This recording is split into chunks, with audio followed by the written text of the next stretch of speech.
Until December 20th, order your movie-sized posters, perk posters, or Rad Awesome 27 merch just in time for the holidays at radrendering.com. Check it out with a link in the description below right now. Hey, nerd! It's time to talk about Call of Duty Modern Warfare Campaign Spec Ops review right now. I'm wearing sunglasses indoors.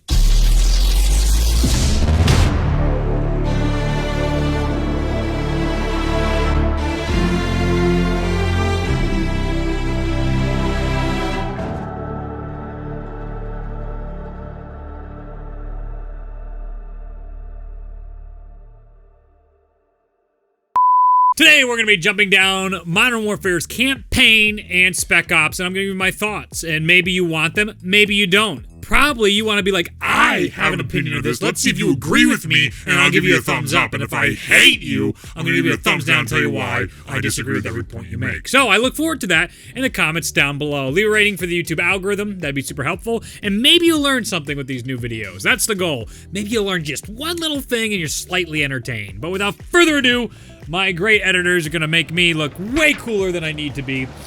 But we will do this in the hopes that you'll be entertained in this review of Call of Duty Modern Warfare 2019's Campaign and Spec Ops mode.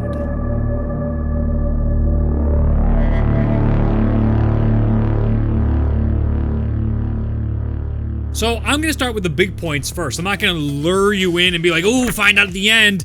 I'm hitting you with summary up front, and then if you want more details for it, then you can stick around for that. But the campaign is overall fine. Game over.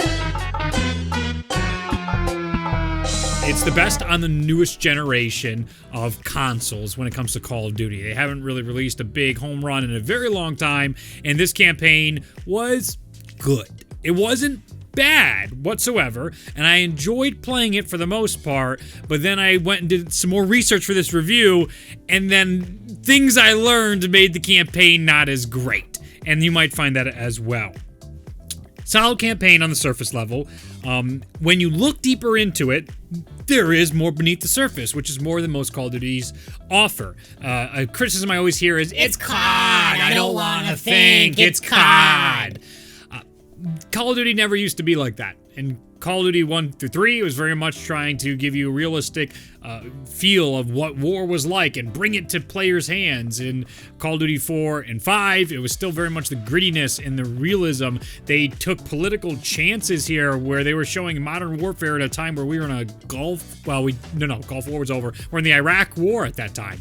So this isn't new, and it's not trying to be political. It's just trying to have a message and a purpose. And I think that's the big thing Call of Duty's campaign this time around did, was they asked a lot of questions and didn't give us an answer. What was the purpose of this campaign? Mainly to set up the next game, not really so much to send you a deep message about how they campaigned so hard. Is it great? It's so great. The choices you make are so hard. Where is the line drawn? As Price said in the campaign, wherever you need to draw the line. The morality mechanic is non-existent to me, to be honest with you, inside this, and there was a lot of tell, don't show, where in other campaigns that wasn't the case. Plot is predictable for the most part, and the gameplay and gunplay is excellent, as per usual. It wasn't too shooting gallery-esque, which was nice. The pacing was much better than previous campaigns. So, I recommend watching it, for sure, and maybe purchasing and picking it up if you like the multiplayer in this game. Spec Ops, big spoiler in this review, I think is not great. So, let's get into the details of why I had to form these opinions and how am I making these statements. Let's back those things up. So we won't start with the bad yet of why the whole thing sort of got taken away from me, what my enjoyment of all this, but I want to dive into the morality mechanics right off the bat. There's an excellent video that was released by a prolific, successful, and one of my favorite reviewers, Skilled Up is his name, I believe. Oh, I messed it up. But he made an entire video talking about this morality mechanic and reviewed Call of Duty Modern Warfare's campaign and brought up Spec Ops: The Line, and I think he does a much better job than I'll be able to do in his pacing, editing, and all that, of basically saying Call of Duty Modern Warfare didn't do anything. They didn't blur any lines, and they chose the morality for you. Very much I felt the same way. If you shoot a baby in the game and you do it 3 times, kicks you out to the menu. You shoot it once, it's instantly over the mission.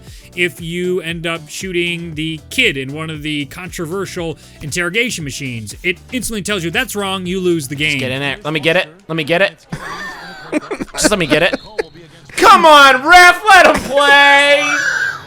Let him play. No, come on, let him play. What am I gonna do now? They just subbed me out. What is this video game? Did they bitch you on the game you bought? It doesn't make you live with your actions. It doesn't show the consequences of what you're doing. And Black Ops 2, for as much as I disliked its campaign, its multiple endings truly showed you consequences to your actions and branching paths and results. Modern Warfare doesn't do that. And the only reason I even bring this up in the review is because that was part of the hard point in the marketing and even brought up in the games. And inside the game, there is a ranking for collateral damage and how good you did on your collateral damage. It doesn't even come up. And some of the missions too, and I was trying to be very sure not to kill anybody. I'm still getting a B or a C on it. I'm like, oh man, so I gotta be really on my A game to not accidentally shoot anybody. Why though? It never translated to the gameplay mechanics, which I think is a massive miss on Infinity Ward's part in this game. It's like you could have stuff that impacts the characters in such a way that this morality meter deals with interactions you might have in the game, even different quotes. If you're not willing to code more stuff into the game, just slightly change up the quotes, the tones, and the attitudes, of the interactions between your players when your morality continues to decrease. And they do have little bits of that, but there could have been so much more done with this. And the player doesn't feel like their actions really have consequences. At one point, the Butcher, he's one of the main villains of this game, he ends up outside one of the embassies you're evacuating people from and trying to get the Wolf, who's a big leader of this insurgent terrorist group. You have a choice to go save a kid and his father or walk away. My first playthrough, I completely missed the whole thing, basically. I saw the choice, and I said, nope, no way I'm opening that up. That's instant death. I know that's instant death. And I walked away. You, open this now. Everyone back. You only want the wolf. No one else has to die today. Who has the key card? I do. How about you, Captain? Are you gonna let them die? Papa, feet. Save his life, Sergeant. Now, Sergeant. Give us the wolf. Mercy is weak. If you open the door, he instantly kills you in the face. Just boom, shoots you. You made the wrong choice. That is the game telling you you're wrong. And then if you don't save them, which is the choice that allows you to keep playing the game, the kid gets shot running away by the Butcher, but it's obfuscated by smoke. This is the same game company that made No Russian. Snami ball. Remember, no Russian.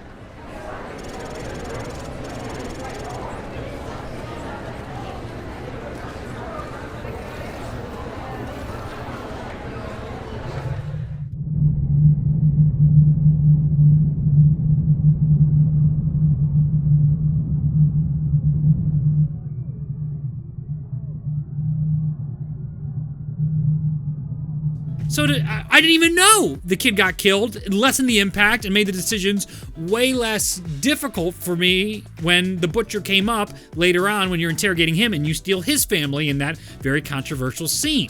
So I won't sustain the argument that, this just isn't what COD is. No, I mean, it has been from the same studio in the Modern Warfare franchise.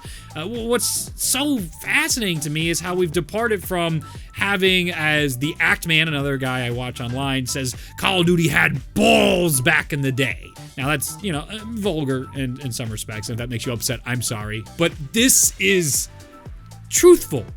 You don't have to be saying something so politically charged, but have a point to your message here. And I think that's what really held me up on this campaign, is there wasn't the morality. Don't even talk about it if it's not going to be in there. It's the same problem I had with World War II. Don't tell me it's going to be a great way to help the next generation learn what World War II was about. Don't market it like this is the game to help kids understand what was real in the horrors of war. World War II didn't do that at all. It was just a shooting gallery, patriotic, one-sided, one view, shoot 'em up fest. It was just like, yeah, America wins the war, solves racism, beats the Germans. No reflection of what actually was going on besides being historically accurate that these battles happened on these dates and these results happened. But gameplay-wise, I like the pacing a lot. So separating the morality, which I think had a long way to go, didn't really have an impact on the gameplay. And even what little impacts it did have, they were telling you what your morality was when there was an interview sitting down between two of the devs being like, I don't want to tell you what to do. I want you to try and explore this. We're not here to tell you what we think is right or wrong. That's not true. I mean, it's completely not true in the gameplay. You're clearly telling us what's right or wrong, just not so much like, if you accidentally hit some civilians, whoa, is that good or bad? Whatever. We want to present the different perspectives. We don't want to say that one of them is correct. And what we want you to come away with at the end is an understanding of why all these different groups fight, or groups like them, and to have empathy for, I think, all of them and what puts them in this situation that they then have to engage in war. Moving on. The gameplay experience itself is excellent. Standard COD, the gunplay is better. We're away from the past where we had a magical made-up weapons that were shooting off lasers and all sorts of unrealistic. Doesn't feel like a Call of Duty shooter. This game really gets back to those roots by having a ton of Call of Duty weapons that are good at shooting, and the sound design's there, the recoil's there. The lean mechanics are excellent. Even in Campaign, I really like them a lot. The story progresses at a very fair pace. There's not too many shooting calories. Sometimes they slow things down. Sometimes you're doing missions. Some of the best missions are the one where you're going into a house and you have to make those split-second decisions soldiers have to make. That was something I kept talking about in my live stream, which you can watch on this channel. I played through the whole thing. I love the fact that you are getting more into the mentality. Like a lot of the books I've read about people fighting in the Afghan war and my cousin that's come back, you're clearing house to house, and in a moment, you got to know, am I going to shoot a kid right now? Does that kid have a vest underneath them that's going to blow up our convoy or kill our people? Is a woman going to pull a gun and kill your brother right next to you or your brother-in-arm next to you? These are horribly hard decisions, and that came up really well in the game. I think that's great on Infinity Ward's part, to have times where a mother, as you are invading their house, pulls out an AK-47 on you after you kill her husband that had a gun to her head when you walked in there trying to have a hostage. These are the grays I think Infinity Ward was really trying to hammer home in their marketing, and I totally give them props for that. X-ray down.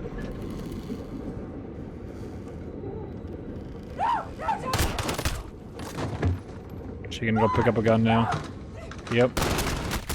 But I saw this game as a fun way of looking at the circle of violence and trying to get that to a very average Call of Duty player might actually get an introduction or a little look or a little taste. They might not know exactly what the circle of violence is, but it's that idea that in here you saw these the people living in the made-up country that is basically the equivalent of Syria, modern-day Syria, being invaded by the Russians and hit with gas. And they end up becoming the terrorists fighting back the Russians. And then the brother trying to get back at the Russians takes chemical warfare, and they thought the Russians took this, but it wasn't. It was this group, this insurgents, revolutionaries on one hand, or terrorists on the other hand. That's a great perspective that you can actually force on COD players. I like the fact that it's pushing COD players to think a little, at least a little bit. And I think that's very valuable. But it doesn't make a grand point. It just poses a lot of these questions for maybe kids to do more research on their own, or adults that might have no background in any of this stuff. And now he's using gas warfare against the Russians that use it against him. Inside here, you had the very hard decision to kill the butcher in front of his family or not, is another example of the circle of violence. They don't think they've done anything wrong. We know this guy's a kid killer. We know he's a piece of garbage, and he deserves to die. But do you kill him in front of his child? Because all you're doing is radicalizing the child and continuing the circle of violence. Well, you make the decision not to, he gets arrested, and maybe the justice system proves dad is a bad guy, and that kid maybe doesn't follow in the butcher's footsteps. These are cool ideas I like that they played with. Price saying, oh, you draw the line where you need to draw the line. I can't do an accent, I'm sorry. It's enough, right? It's enough to try and get the type of player who are playing these games to enjoy it. This isn't a Kojima deep, like, I can't even wait to play Death Stranding and review that. I'm sure that's just going to be out there. Man, that guy is, he takes video games and transforms them into like, oh, I didn't know a video game could do that. COD's not trying to do that, and I try to recognize that. So a couple of my favorite campaign missions was one that reminded me of Last of Us. If you haven't played Last of Us, then you won't have that inherent bias. I had that one where it's, yeah, they definitely did that better than Last of Us, but good on COD for trying it out. There is a scene where a laughable, muscle-bound Russian insurgent comes in, kills the father of the two. Farah and her brother is present there as well. Farah is the leader of the insurgent group, the revolutionaries, that we befriend inside this campaign. She fights with the Russian as a child, and both of them end up killing this Russian, but you're hiding from him as he searches for you around the house. If you make a noise, he'll come find you, but you're going through vents and you're hiding under tables. Reminded me of Ellie and David in The Last of Us a little bit, and I thought that was cool to see that mechanic again change up the pace. You see this horrible massacre happening by the Russians, killing civilian, women, children, men, everybody around. Doesn't matter, indiscriminately killing. This was good pacing for setting up motivations and getting the game going in a way that isn't just like, why are we doing this? What's the purpose of this? Which happened a lot in Black Ops 3, Black Ops 2, even World War 2, Ghosts, for God's sakes. There were so many times where you're trying to find a good motivation for these characters. Not really there. Modern Warfare does do a very good job of addressing that and trying to get these bonds together. Ooh.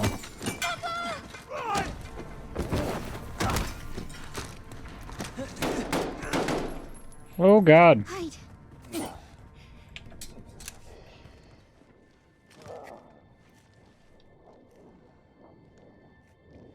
Oh, God, I didn't know I'm playing Resident Evil 2.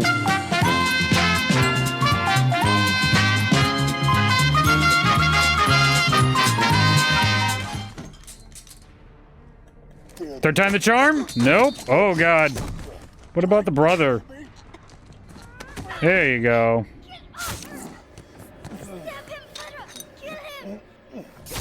Oh.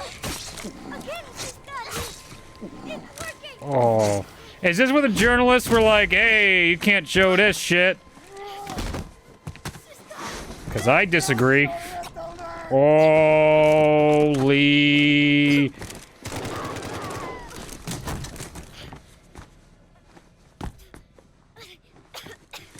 Unrealistically, characters are like, would be instantly court-martialed, but these spec op groups and the celebrity Price, I love how everybody knows Price and they're just like totally cool with him doing and saying whatever the hell he wants to his commanding officers.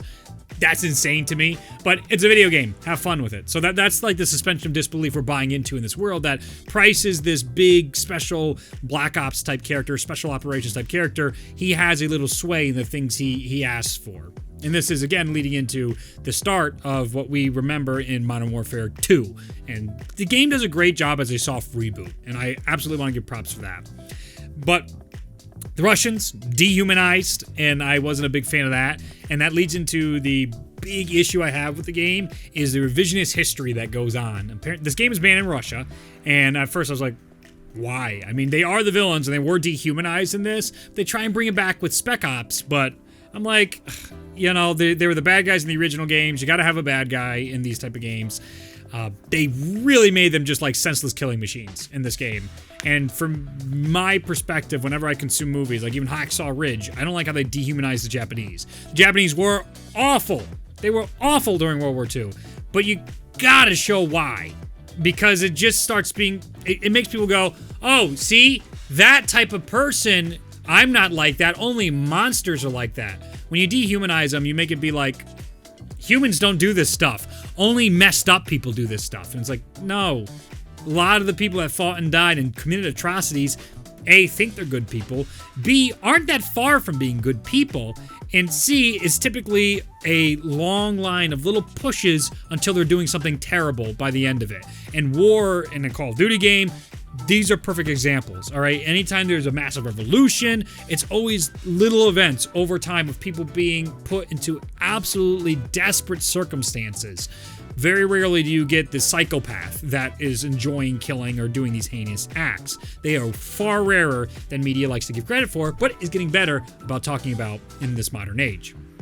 So, what I learned from the Skill Up video was there are two instances where the Russians gas this made-up country, which is basically modern-day Syria, the equivalent of Syria, and when there's this road of death, or I think it's called the Road of Death or the Strip of Death inside the game, where this place is bombed heavily. Civilians got bombed as well by the Russians in this game. Both circumstances, both instances are real-life events that happened in Iraq by the U.S.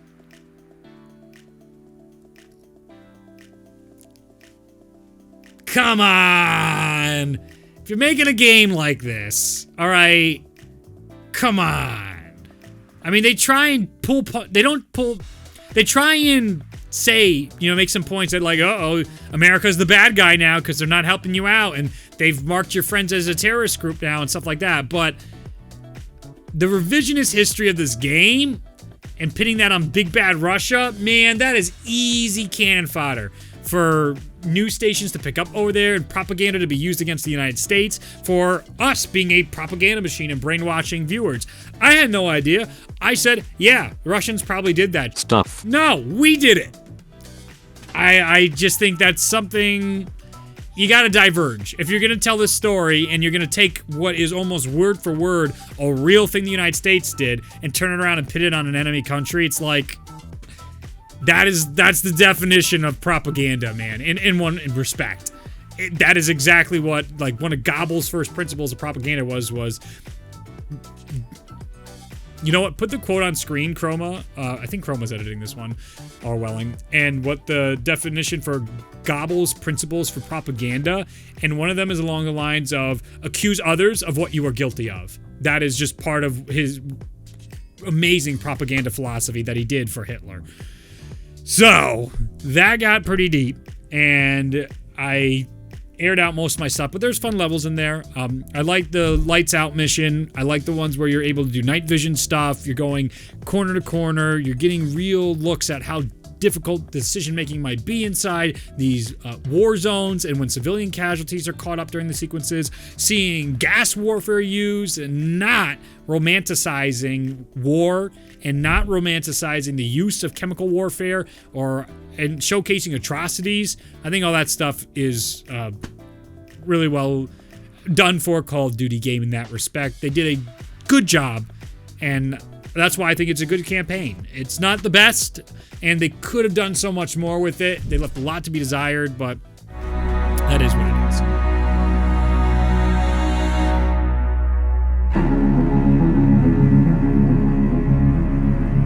So let's talk about Spec Ops. So this review doesn't go way too long. It's already looking like a 20-minute review. But main points, I'm not sure who the hell this is for. If it's for a hardcore multiplayer fan, then I'm not sure why they would be jumping over to Spec Ops. Maybe just to break up the monotony of the game. But you need to be a high level to enjoy Spec Ops. That's just absolutely the truth of the matter. It's boring as stuff, and it's way too hard. The story missions continue from campaign. That's why I wanted to lump these two into one review. And I thought that was really cool. You get to continue the story mission, but they didn't playtest this, or they don't care to, or the balancing doesn't matter for low levels. I'm almost level 30 right now, and obviously I'm not playing a lot. Most people are already max prestiged out. They're waiting for the season to end, do their next stuff. All right, fine. But for a casual fan that's trying to get away from getting crushed in multiplayer or playing other games, I mean, it's way too brutal. Trying to do it with casuals, won't happen. Trying to do stealth missions, like they say, you can go in quiet or not. I'm missing something. Me and my friends tried multiple times to figure out how to go in stealthily. No way. Didn't happen. We couldn't. As soon as you would put in the first mission, just putting in the hacking stuff, you could go up, you kill it, no one's immediately there, but then all these cars start coming up, and you're instantly being bombarded with tons and tons of people. There's always an alarm going off. So there was an effort made for stealth missions, but it's just not present. It's not there. Continuing through this, it's cool that you can customize your classes and stuff, but you can't change them mid-game unless you're by a box, which we found to be a horrible loop because we need a ride shield. We're getting spawned in from a plane and dying over and over again. We spent hours and hours trying to beat it normally, and we found you gotta cheese it. Keep one guy in spawn who can't die, and everybody else try and get to the places you need to place the boxes. Place them as soon as possible, take out a ride shield, get hit by a bazillion people, and then turn around, blow up the box so the other person can place it immediately to try and get through these sequences. unless you're a high level and you have all the guns and attachments unlocked, and you have all of the kill streaks so you can be calling in AC-130s, it's stupid hard for some reason. If you do have that high level, it's super trivial. It's just like, yeah, I have 3 AC-130s between my 4 players right now. We're good. Where we're dying for an AC-130 from the game to give it to us just to try and even out the odds when they drop 7 or 8 tanks into the map. So I think there's a lot to be desired. I played through the first, second, I didn't touch the third one, and the fourth one. I couldn't finish any of them, even with coordinated groups trying for hours. It could be a reflection about me being bad, but I heard a lot. I have to dismiss it because so many people, I play COD quite a bit, and so many people I've heard have had the same issues. I can't accept that this is properly balanced. I disagree if that came to your assessment with that. So I think those game modes need to be rebalanced so players can actually play through and get the rest of the campaign. Or I guess it doesn't need to be rebalanced. You just got to grind multiplayer to try and play more of those missions. Another mission they threw in, I forget the title of it, throw it up on screen again, please, Chroma, is the one that takes about 15 minutes. It's a helicopter crash. It's part of one of the main missions in the campaign, which was a cool one where it's basically wave-like. You're shooting long distances. You have to read the wind to shoot with the sniper rifle. I think they kill the wind off in the Spec Ops in the co-op mode. It's cool, 15 minutes and quick, but you really only play it one of 2 ways. Again, I don't find replayability depth in a lot of these game modes because you optimize the way you play as soon as possible, and you can't really deviate from that because it's so constrictive. Playing this game mode, I found, was such an afterthought. This had to be an afterthought mode that they just threw together, and they didn't know what it was going to be based on if they were making zombies or not. It was one of my guesses. In the mod I recently played for Black Ops 3, there was a boss rush mod. That truly gives you an option to really fine-tune how you want to fight these bosses and give you replayability of like, maybe how many perks can I do this before I can't win anymore? How many perks can I keep taking away before I can do this? Can I do it perkless? How many guns can I take away from my optimal class before I know I can't do this anymore? And what gobblegums can I use? And on and on. You can really customize how you want to try and play over these challenges and these game modes in a modded version of Black Ops 3. Not the case in this. And Spec Ops has to be, or Spec Ops Survival, one of the biggest disappointments of this game for me. Modern Warfare 3 Survival Spec Ops was awesome. There was missions where you got ranked in stars, like Wetworks, I remember. They were so much fun to do. And it was a grind, but they pissed you off, but then you felt like afterwards, yeah, I did it. I beat it on the hardest difficulty and veteran. I feel accomplished. That's not in the game. That's just completely gone. That was like continuations of the campaign missions. Those were really cool. No, non-existent in here. And then the survival mode where you were running around, earning points, earning money in game to buy kill streaks, weapons, perks. Again, not in the game. Just not inside here at all, in the sense that they dumbed the whole system down. So you have a bare bones version, maybe not in the game like it was. I'm sorry, correction. It's so dumbed down.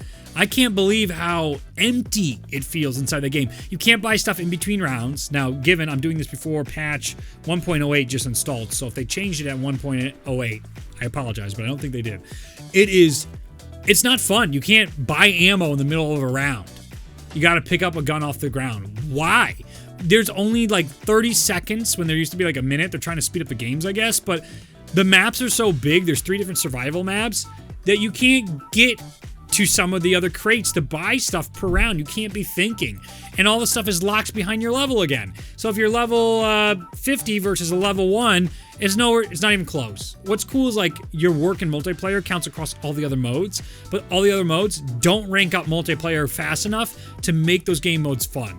And I think that's a huge flaw inside co-op. And the entire co-op mode feels empty if you're playing it on PC or Xbox. My friend goes, "What's survival? I didn't even know that's on here." So they started with one, like the little 15-minute map, and 4 maps they couldn't ever play because they just get crushed by the difficulty because you're just getting attacked from all sides all the time. It's a big thumbs down for me when it comes to the Spec Op mode. So that's my review of Call of Duty Modern Warfare in detail. Overall, campaign was solid, could have done more, and I wish they didn't touch on revisionist history. I wish they just steered clear of that because that's such a bad look. But besides that, it's a better campaign than it was in a long time. If you're not a high level in Spec Ops, it's not fun. It's not really worth it. You can have fun screwing around with your friends, but that could be said for just about any game. It leaves a lot to be desired. It needs major improvements. I guess by the end of the season, it'll probably be a lot better. This was a long video, but I feel like I wanted to have purpose and points behind all my qualms I might have with the game and back it up with evidence. So there you have it. Maybe you learned something today new. Maybe you've enjoyed this review.